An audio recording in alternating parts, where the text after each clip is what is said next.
Hi, this is Stephen Malarchick. For my Emerging Technologies PowerPoint, I wanted to talk a little bit about DNA testing. It's one of the interesting healthcare technologies that's becoming more mainstream and more affordable.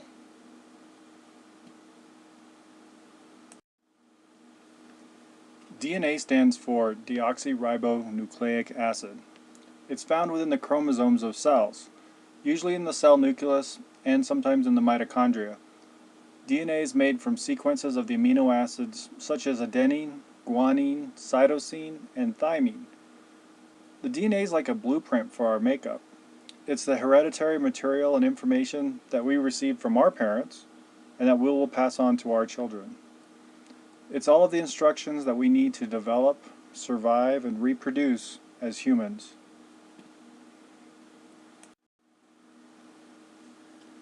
The DNA chemical was first isolated by Friedrich Miescher in 1869, but it wasn't really until 1943 that it was known that it had a role in genetic inheritance. About 10 years later, in 1953, James Watson and Francis Crick discovered that DNA was a double helix structure, and it was composed of two strands of DNA. An effort by the scientific community was undertaken in 1990 to decipher the entire human genome.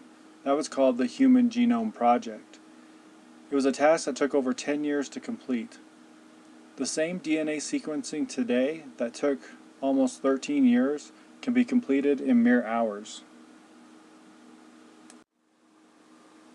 DNA can be analyzed to diagnose certain diseases and cancer type. Diseases and susceptibilities include Parkinson's, Huntington's disease, type 2 diabetes, venous thromboembolisms, obesity, male infertility, several types of hemochromatosis, bipolar disorder, Alzheimer's, and schizophrenia. Beyond diagnosing a disease, a person's susceptibility to specific diseases can also be determined. Inherited diseases can be identified, providing genetic counseling to individuals wanting to have children.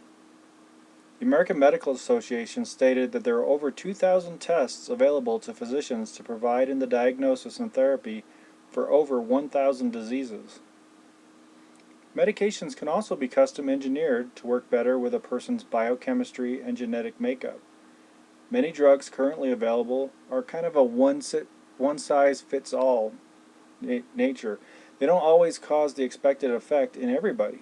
The pharmacogenomics scientists may be able to tailor medications to treat diseases such as Alzheimer's, cardiovascular disease, several types of cancers, asthma, and HIV/AIDS. Right now, hundreds of trials are taking place using gene therapy. Gene therapy uses genes to treat or prevent disease. Once considered a dream, therapies have cured blindness, cancer, and the bubble boy disease, also known as severe combined immunodeficiency. This article is from Discover magazine.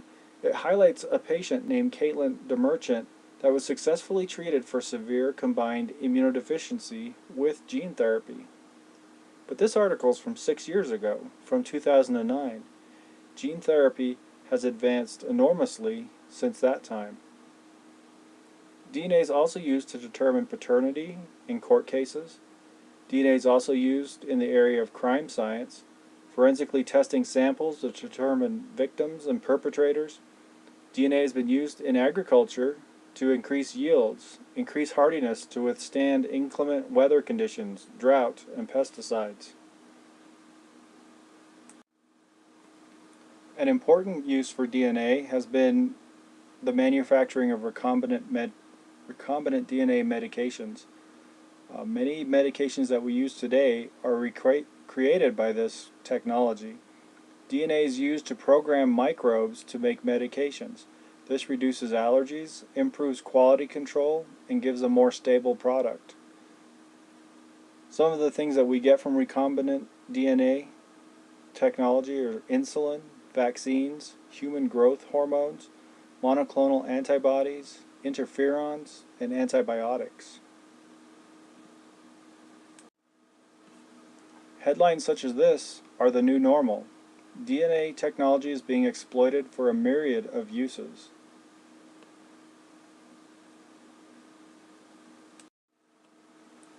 first became interested in this topic because I heard an advertisement for Ancestry.com offering DNA analysis to determine ancestry and ethnicity of people that can send them a sample.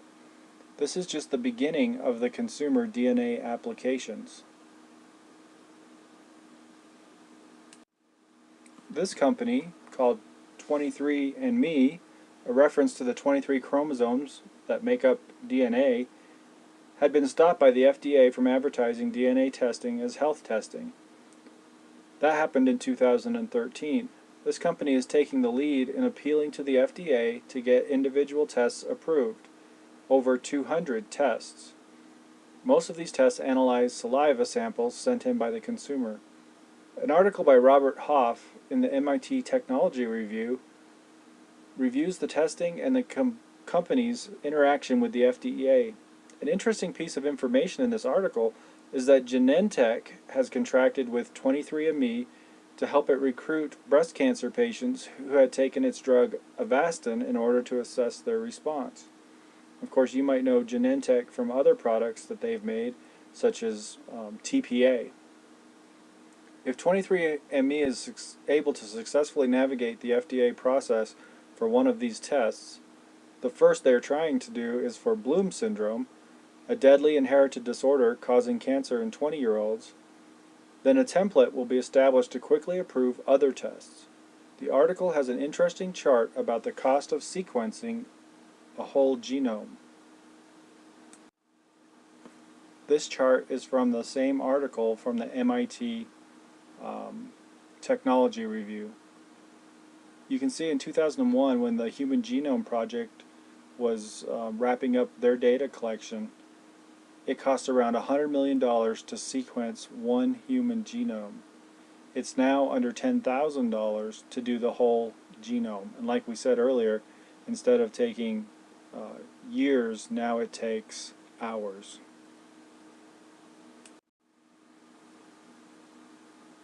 The future of DNA technology is almost limitless. In some areas, it will be limited by law and ethics, but research will continue in other places with less regulation. We should expect to see more manipulation of faulty genes by gene therapy, more targeted therapies for different diseases, and more personalized medications.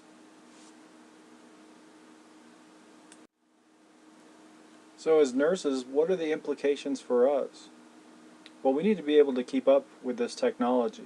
We need to constantly be informing ourselves of changes and what the implications for patients are, the effects of DNA therapies and medications, and know enough to be able to offer education and answer questions that the patients may have.